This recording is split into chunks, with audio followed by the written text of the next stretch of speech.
Role નમસ્કાર મિત્રો, 8 મે world thalassemia day નિમિત્તે આજે 10/5/2026 રવિવારના રોજ એક સાથે સંત શ્રી પુનિત આશ્રમમાં એક્ટિવિટી રાખેલી હતી. આ 4 એક્ટિવિટી પૈકી એક હતું સ્વૈચ્છિક blood donation camp, thalassemia screening બાળકોનું ટેસ્ટ, મારી ડાબી બાજુ હતું ફ્રી ડેન્ટલ ચેકઅપ અને ફ્રી હોમિયોપેથિક ચેકઅપ.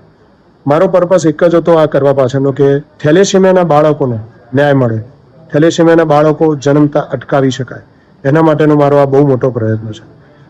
અત્યાર સુધીની અંદર કદાચ જોઈએ તો 900 થી 1000 બોટલ મેં 2008 થી 2026 સુધી એકત્રિત કરીને આપી હશે.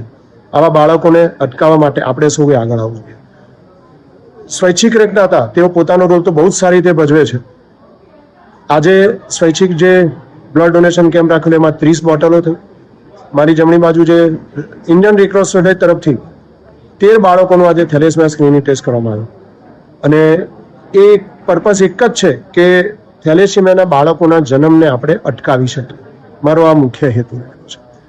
આવનાર કાર્યક્રમની અંદર વાત કરીએ તો ડિસેમ્બર 2026ની અંદર એક અનધર એક આ બ્લડ ડોનેશન કેમ્પ હશે ને અગેન આવતા વર્ષે 2027માં ફરીથી એકવાર આપણે આવો એક મોટો મેગા કેમ્પ કરવાનું મારી ગણતરી છે. આપ સૌનો સાથ હંમેશા રહ્યો છે, સદાય રહેશે એવી request. Thank you so much. Thank you. નમસ્કાર મિત્રો.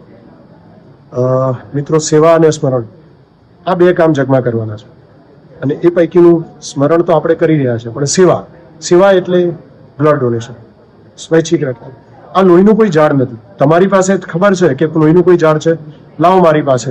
આપણે પણ ઝાડ નહીં ઉગાડ્યું નથી તો જોડાઓ મારી સાથે અને આપણે આ નદીના વહેણમાં જોડાતા જઈએ. આ નદીમાંથી આપણે મહાસાગર બનાવીએ. પરિવર્તન એ સંસારનો નિયમ છે, બહુ સૌ કોઈ જાણે છે. આ સોચને બદલીને પરિવર્તન લાવવાનું છે. એટલે જ કહીએ છીએ લગ્ન પહેલા અને ગર્ભાવસ્થા પછી અવશ્ય રક્તદાન કરો. બનીએ જીવનદાતા, થઈએ રક્ત. Thank you so much.